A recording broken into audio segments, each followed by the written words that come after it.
The rain didn't just fall that Tuesday, it punished the city. I was huddled under a leaking bus stop awning, clutching my last $10, wondering how I'd pay my rent, when I saw him. He wasn't just a beggar, he looked like a man the world had completely forgotten. He sat right in the middle of a growing puddle, his gray hair matted to his forehead, shivering so violently his teeth clicked like a telegraph. Everyone else stepped over him, their expensive shoes splashing dirty water onto his tattered coat. They saw a nuisance. I saw my own future if my next job interview didn't go well. I walked over, the cold wind biting at my neck, and knelt down. "Hey," I said, my voice barely audible over the thunder. "You're going to freeze out here." He looked up, and for a second, I froze. His eyes weren't dull or hazy like I expected. They were a piercing, electric blue, intelligent and terrifyingly calm. "The water is cold," he whispered, his voice sounding like dry parchment. "But the indifference, that's what freezes the soul." I didn't know what to say. I just reached into my pocket and pulled out that $10 bill, my dinner for the next 2 days, and pressed it into his hand. "It's not much, but there's a 24-hour diner 2 blocks up. Get the soup. It's thick enough to feel like a meal." He looked at the crumpled bill, then back at me. "Why? You're wearing a suit that's 3 years out of style and shoes with soles so thin you can feel the braille on a sidewalk. You need this more than I do." "I'm still young enough to hope," I replied with a weak shrug. "You look like you've run out." I started to walk away, but his voice stopped me. It wasn't a beggar's plea anymore, it was a command. "Wait. What is your name, son?" "Elias," I said, turning back. The old man tucked the bill into a hidden pocket of his rags, a pocket that looked surprisingly well stitched. "Elias. Remember this, some people are so poor, all they have is money. And some people are so rich, they can afford to play in the rain. Come back to this spot tomorrow at noon. I want to show you which one I am." I watched him stand up. He didn't limp. He didn't hunch.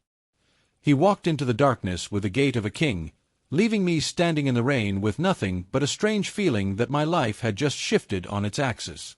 The night after I gave away my last $10 was the longest of my life. I walked 3 miles back to my cramped studio apartment because I couldn't afford the bus fare. My stomach groaned, a hollow reminder of the soup I had traded for a stranger's lesson. I fell asleep to the sound of the radiator clanking and the old man's words echoing in my head. Some people are so poor, all they have is money. By 11:45 a.m. the next day, I was back at the bus stop. The rain had cleared, leaving the city smelling of wet asphalt and exhaust. I felt like a fool. I was standing there, missing a potential shift at the warehouse, waiting for a man who probably spent my $10 on a bottle of cheap gin. Then, at exactly 12 p.m., the air seemed to change. A black Rolls-Royce Phantom, so silent it felt like a ghost, pulled up to the curb. It was the kind of car that didn't just move, it glided. The tinted windows were like obsidian. Pedestrians stopped to stare, wondering which celebrity or senator was about to step out. The back door opened. A man stepped out, but he wasn't the hunched figure from the night before. He wore a charcoal gray suit that looked like it was woven from moonlight. His hair was slicked back, silver and sharp. But those eyes, those piercing, electric blue eyes, were unmistakable. "You're late, Elias," he said, checking a watch that probably cost more than my entire neighborhood. I've been here for 20 minutes, I stuttered, my heart hammering against my ribs. "Who are you? What is this?" "Last night, I was a man testing the temperature of human kindness," he said, stepping closer. The smell of expensive sandalwood and tobacco replaced the scent of the street. "Today, I am Arthur Sterling. And you, Elias, are the only person in this city who didn't look through me." He gestured to the open door of the car. The interior was a sanctuary of cream-colored leather and polished walnut. "Get in. We're going to lunch. I believe I owe you some soup." The ride into the impossible. As we drove, the city I knew began to disappear. We left the cracked sidewalks of the East Side and crossed the bridge into the Golden District. Arthur didn't speak for a long time. He just watched me through the reflection in the glass. "Tell me, Elias," he said finally, "if you had all the money in that car, what would you do first? Buy a house? A faster car? Revenge on the boss who fired you?" I thought about it. I thought about the debt collectors calling my mother. I thought about the hole in my shoe. "I'd buy time," I whispered. "I'd buy the ability to wake up and not wonder if today is the day I lose everything." Arthur smiled, but it wasn't a kind smile. It was the smile of a predator who had decided to become a mentor. A wise answer. Most people say, things. But things can be stolen. Time is the only currency that matters. We stopped in front of a skyscraper that looked like a shard of glass piercing the clouds. The Sterling Tower. Security guards who looked like Secret Service agents snapped to attention as we approached. They didn't even ask for ID, they just bowed. We took a private elevator to the 90th floor. When the doors opened, I gasped. The entire floor was a single office, surrounded by floor-to-ceiling windows. The city looked like a toy set below us. On a mahogany desk sat a small, steaming bowl of soup and a silver tray. Beside the bowl was a single, crumpled $10 bill, the exact one I had given him, framed in a block of solid crystal. "That $10 was the most expensive investment I've ever made," Arthur said, walking toward the window. "Because it bought me the proof that I hadn't wasted my life building a world where kindness was extinct." He turned back to me, his face suddenly grave. "But now, Elias, the real test begins. I didn't bring you here to give you a handout. I brought you here to give you a burden. My doctors tell me I have 6 months to live. I have no heirs, no friends, and a board of directors waiting for me to die so they can tear this company apart." He picked up a thick leather folder and tossed it onto the desk. "Inside that folder is the deed to your apartment building, your mother's medical debts marked as paid in full, and a contract. If you sign it, you become my shadow. You learn how I move, how I think, and how I win. In 6 months, you won't be the man from the bus stop. You will be the man who owns it." I looked at the folder, then at the man who had been a beggar 18 hours ago. "Why me? You don't even know me." "I know the only thing that matters," Arthur said, leaning in. "I know that when you had nothing, you gave half of it away. Now I want to see what you do when you have everything." The silence in the penthouse was heavy, the kind of silence that only exists 90 stories above the world. I stared at the leather folder, then at the bowl of soup, then back at Arthur Sterling. My hands were shaking. This wasn't just a change in fortune. It was a total collapse of the reality I had lived in for 26 years. 6 months, I whispered. "You're giving me 6 months to become you?" Arthur didn't blink. "No, Elias. I'm giving you 6 months to see if you can handle the weight of being me. Most people think money is a featherbed. It's not. It's an anchor. If you don't know how to swim, it will pull you to the bottom of the ocean." He walked over to a safe hidden behind a mahogany panel. He punched in a code, and the heavy steel door hissed open. He pulled out a battered aluminum briefcase. It looked out of place in this room of marble and silk. He slammed it onto the desk next to my framed $10 bill. "Open it," he commanded. I clicked the latches. Inside were stacks of $100 bills, bundled tightly in plastic.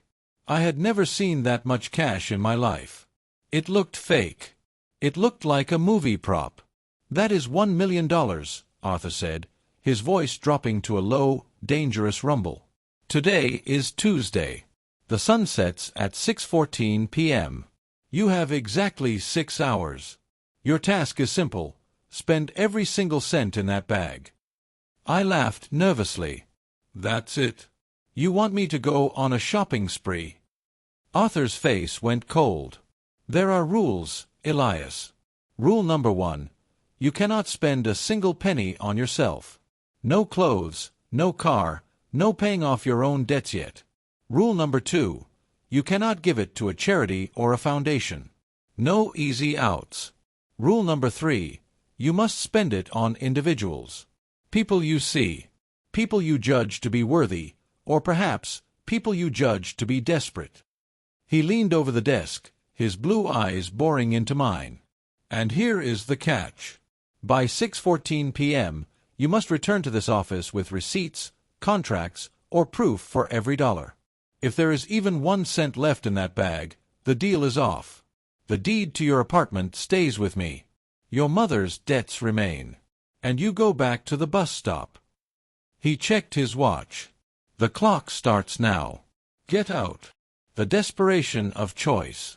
I found myself back on the street, the heavy briefcase handcuffed to my wrist, a security measure Arthur insisted on. Suddenly, the city looked different. I wasn't looking for a bus. I was looking for lives to change. But how do you give away $1 million in 6 hours without getting arrested or killed? I started at a laundromat in my old neighborhood. I saw a woman crying over a broken machine, 3 kids huddled around her. I walked up and handed her a stack of bills. "What is this?" she gasped, pulling back as if the money were on fire. "It's a gift," I said. "For your kids. For a new start." "I don't take drug money," she yelled, her voice drawing eyes from across the street. "Police. Someone help." I had to bolt. I realized then that giving money away was harder than earning it. People were suspicious. They were afraid. They thought there was a hook. I ducked into a small, failing bookstore I used to frequent. The owner, Mr. Henderson, was packing boxes. "Closing up, Elias," he said sadly. "Kindle killed the shop, and the rent hike finished it."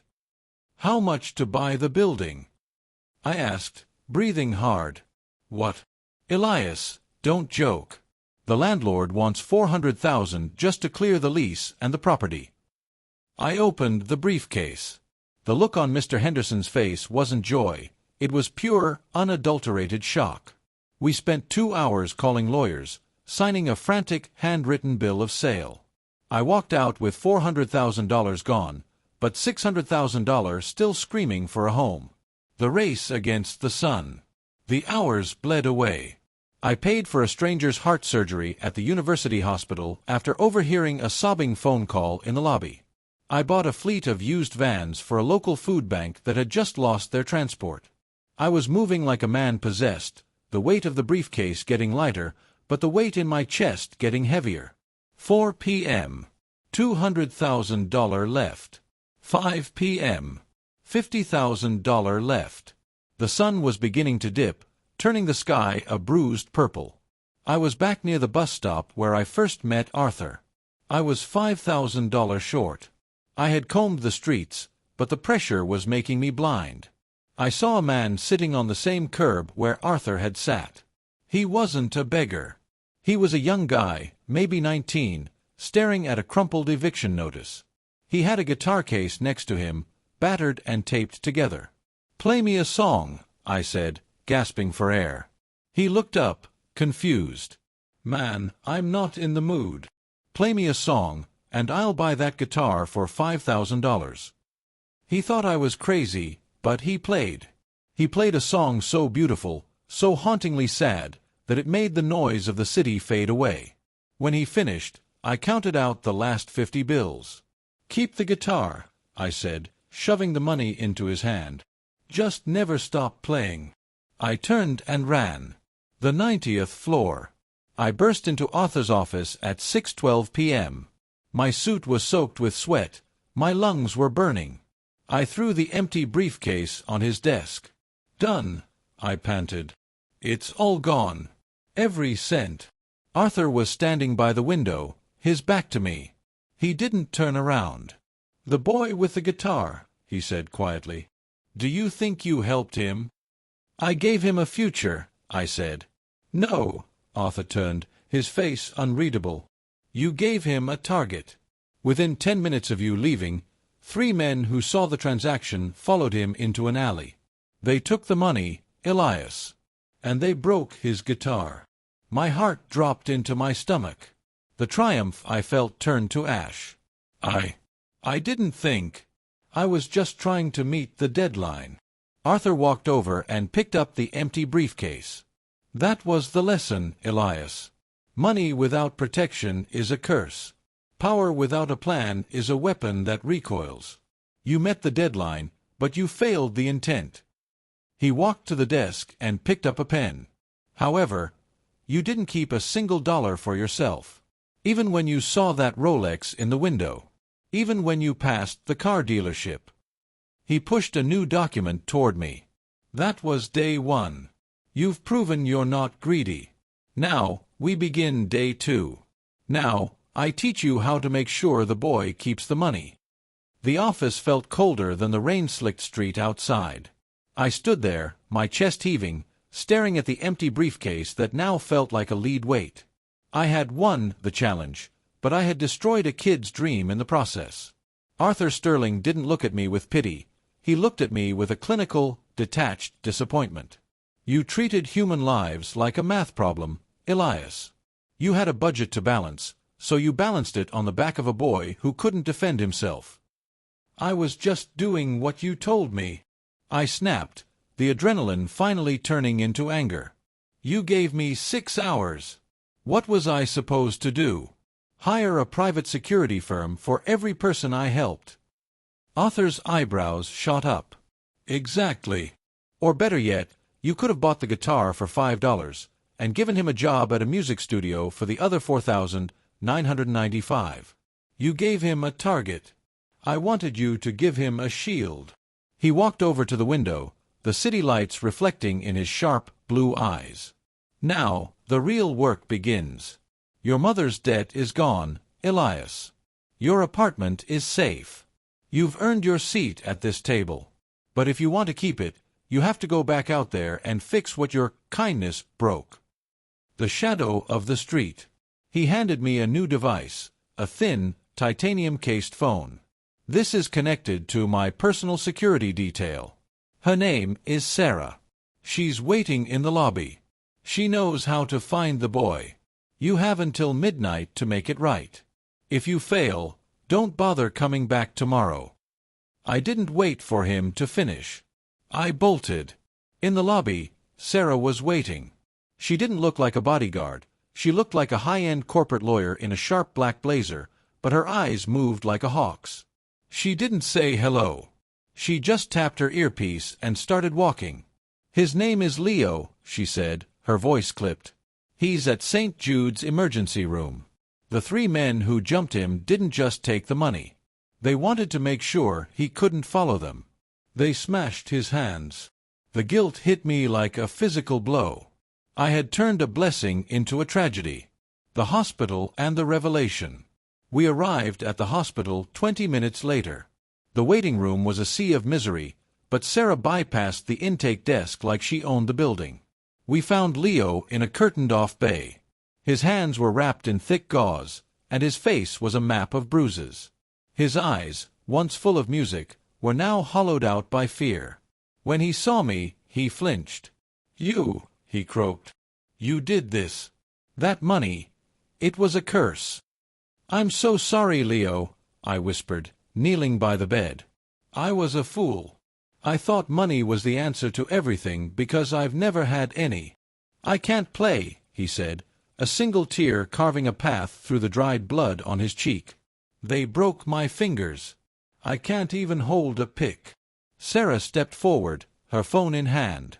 "Mr. Sterling has the best orthopedic surgeons in the country on retainer. They are already on their way. You'll play again, Leo. But Elias isn't here just to pay for your surgery." She looked at me, expectant. This was the test. Arthur wasn't watching, but he was listening. I realized then what Arthur meant by giving him a shield. It wasn't about the cash. It was about the infrastructure of power. "Leo," I said, my voice gaining a strength I didn't know I possessed. "The men who did this, do you know who they are?" "Local crew," he muttered. "They run the block near the bus stop. Everyone knows them. Nobody touches them." I looked at Sarah. "Can we find them?" She smiled for the first time, a cold, predatory expression. "We already have their GPS coordinates from the bills. Mr. Sterling's gift money is tagged with microtransmitters. We don't just give away millions without a way to track the flow. The confrontation. We didn't go to the police. Not yet. Sarah drove us to a back-alley gambling den in the East Side. It was a place I would have been terrified to enter 24 hours ago. But now, standing behind Sarah and two other silent men who had appeared from the shadows, I felt a strange, cold clarity. We walked in. The music stopped. 3 men were sitting at a table, my $100 bills piled high in front of them, laughing as they toasted with cheap whiskey. Sarah didn't draw a gun. She just placed a tablet on the table. On the screen was a live feed of their homes, their families, and every bank account they had ever touched.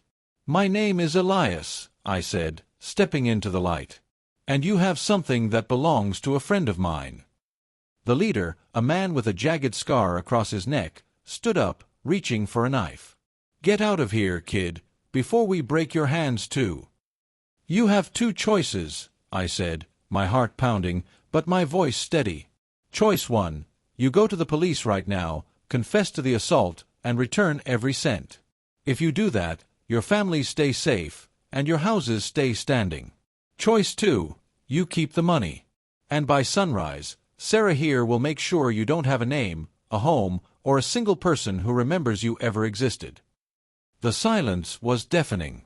The scar-faced man looked at me, then at the tablet, then at the cold, unblinking eyes of the security team. He saw the shield Arthur had talked about. He saw the invisible wall of power that billionaires live behind. He dropped the knife. The return. I walked back into Arthur's office at 11:55 p.m. I was covered in the grime of the city, but I wasn't shaking anymore. "The money is back with Leo," I said. "The surgeons are operating on his hands as we speak. The men who hurt him are in custody. And I bought the building next to the bus stop, not to own it, but to turn it into a youth center with 24-hour security." Arthur Sterling sat in his chair, the shadows of the night stretching across the room. He turned his chair around. He looked tired, older than he had been that morning. "You used my resources well, Elias. You learned that money is only half of the equation. The other half is the will to protect what you value." He stood up and walked to the crystal-encased $10 bill. He picked it up and handed it to me. "Keep this. It's a reminder of who you were. Tomorrow, we start day 3. We're going to the board of directors. They think I'm dying, and they're right. They think they're going to inherit this empire.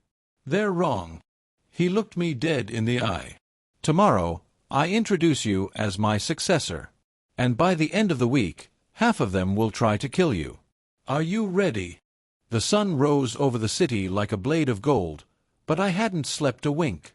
I stood in front of a floor-to-ceiling mirror in the Sterling Tower guest suite, adjusting a silk tie that felt like a noose. Yesterday, I was a ghost in the rain. Today, I was being dressed for a war I didn't know how to fight. Arthur walked in, leaning heavily on a cane topped with a silver wolf's head. He looked at my reflection and frowned. "Tighten the knot, Elias. Vulnerability is a choice. If your collar is loose, they'll think your resolve is too." "They're going to eat me alive, Arthur," I said, my voice steadier than I felt. "I'm a guy from a bus stop. These people have MBAs from Ivy League schools and bloodlines that go back to the Mayflower." Arthur let out a dry, rasping laugh. "They have pedigrees. You have scars. In a cage match, I'll bet on the man who knows how to bleed." The arena of glass. The boardroom was a cathedral of chrome and ego on the 102nd floor. 12 men and women sat around a table made of a single slab of black obsidian.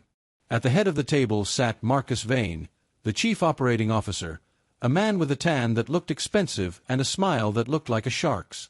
As Arthur and I entered, the room went silent. The air pressure seemed to drop.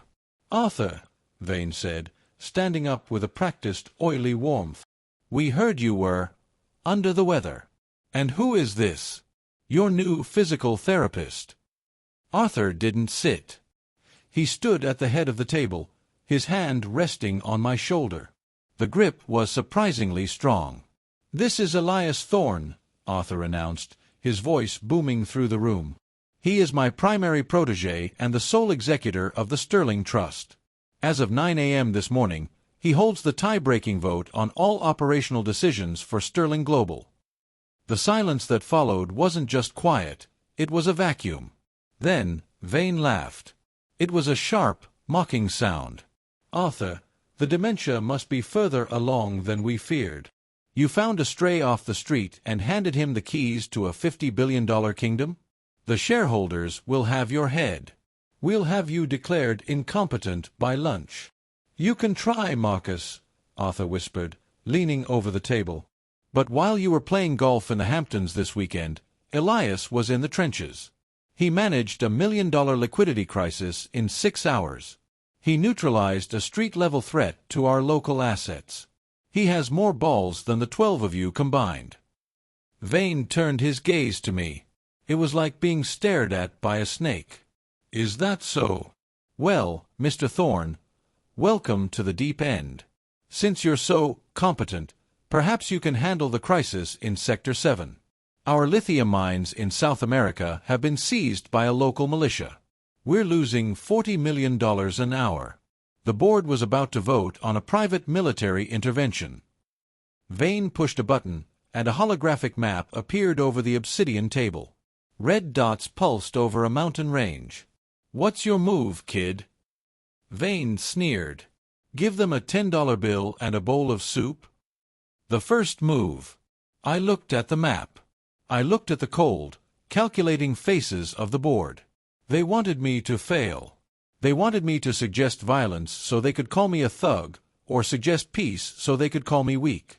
I thought back to Leo, the guitar player. I thought about the shield. Why did they seize the mines? I asked. "Who cares?"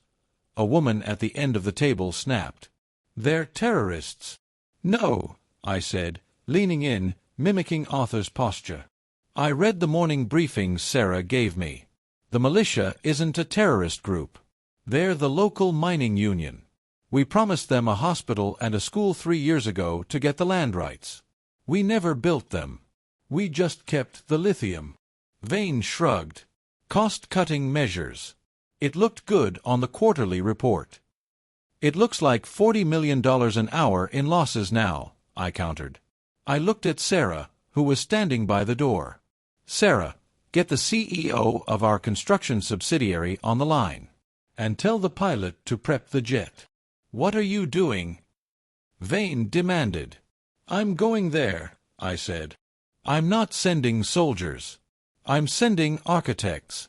We're going to start the foundation for that hospital today. If we fulfill the contract, the militia goes back to work. We save the $40 million, and we save the cost of a private army." Vane stood up, his face reddening. "This is business, not a charity ward." "You're a fool." "I'm the tie-breaking vote," I reminded him. "And Marcus, while I'm gone, I'd suggest you look into the missing funds from the Sector 7 construction budget from 3 years ago. Because if I find out that money ended up in your offshore account instead of that hospital, you won't just be fired. You'll be the new guy at the bus stop." The look of pure, frozen terror on Vane's face told me everything I needed to know. I had found the rot. The parting words. As I walked out of the room, Arthur followed me into the hallway. He was leaning less on his cane. He looked 5 years younger. "You took a risk, Elias," he said. "If they don't let you land that jet, you're dead." "You told me I had to learn how to swim, Arthur," I said, pressing the elevator button. "I'm tired of treading water." "Wait," Arthur said, reaching into his pocket. He pulled out a small, gold key. "This is for the safe in the basement of the London office. Don't open it until you've settled the mines. Inside is the truth about why I picked you." I took the key. "Wasn't it because I gave you $10? Arthur looked at me with a strange, melancholy smile. "That's the story for the newspapers, Elias. The truth is, I've been watching you since you were 6 years old. Your father didn't die in an accident. He was my partner. And Marcus Vane was the man who drove the car. The elevator doors closed on Arthur's face, leaving me in the silence of the falling lift. The world didn't just shift on its axis anymore. It had completely flipped. The private jet didn't feel like luxury, it felt like a pressurized tube of anxiety. As we crossed the Atlantic, Arthur's words burned in my mind. My father wasn't just a random man, and I wasn't just a random act of kindness. I was a legacy being reclaimed. The jungle standoff. We landed on a dirt strip in the heart of the Andes, the air thin and smelling of crushed eucalyptus. Sarah was at my side, her hand never far from the holster concealed under her tactical jacket. A line of trucks blocked the road to the mine. Men with weathered faces and ancient rifles stood guard. They didn't look like villains, they looked like men who had been lied to for a generation. The leader, a man named Matteo, stepped forward. "More suits," he spat, his voice thick with gravel. "Go home. The lithium stays in the ground until the children have a doctor." I stepped out of the armored SUV, ignoring Sarah's hand on my arm. I didn't hold a weapon. I held a rolled-up set of blueprints and a satellite phone. "I'm not here to negotiate the past," I said, my voice carrying across the quiet valley. "I'm here to build the future. Look at the horizon." Two massive heavy-lift helicopters appeared over the ridge, carrying modular medical units, prefabricated rooms ready to be bolted together. "The first doctors arrive in 4 hours," I said, handing Matteo the phone. "On that line is the head of the construction union. He reports to me. You are the foreman of this site now, Matteo. You don't work for Sterling Global. You work for your people. But the lithium has to move to pay for the medicine." Matteo looked at the helicopters, then at me. He saw no lies in my eyes. He lowered his rifle. "Who are you?" "I'm the son of a man who believed in keeping his word," I said. "And I'm the man who's going to make sure this company remembers how to do the same." The London Vault. 1 month later, the mines were at 120% capacity. The board was silent, terrified of the momentum I had built. I flew to London to claim the final piece of the puzzle. The basement of the London office was a cold, stone-walled vault that predated the Victorian era. I used the gold key Arthur had given me. The heavy box slid out with a groan of ancient metal. Inside wasn't gold or jewels. It was a stack of old, handwritten journals and a grainy photograph of 2 men standing in front of a small garage. One was a young Arthur Sterling. The other was my father, Thomas Thorne. They had started the company together. My father had been the heart, Arthur had been the brain. But as the company grew into a monster, Marcus Vane, then a junior lawyer, had convinced Arthur that my father was a liability. A final journal entry in Arthur's shaky, modern hand read, "I didn't stop the accident, Elias. I watched from the window as Vane's man tampered with your father's brakes. I chose the empire over my friend. I spent 30 years trying to drown the guilt in gold, but the water only got colder. I went to that bus stop to die, Elias. I wanted the cold to take me. But you gave me that $10, and for the first time in 3 decades, I felt the warmth of Thomas's spirit. I didn't save you. You saved me from dying a monster." The final move. I returned to New York that night. I didn't go to the penthouse. I went straight to the boardroom. Arthur was there, sitting in the dark, looking out at the city. He looked frail, the light in his eyes fading. Marcus Vane was there too, flanked by lawyers, ready to file the paperwork to seize control. "You're late, kid," Vane sneered. "The board has reached a quorum. Arthur is being removed, and your protégé status is being revoked." I walked to the table and tossed the London journals onto the obsidian surface. "The statute of limitations on murder never expires, Marcus," I said quietly. "And Arthur has spent the last month recording a full confession of his complicity and your direct orders." Vane's tan turned a sickly shade of gray. "I'm not interested in the money anymore," I continued, looking at Arthur. "And neither is Arthur.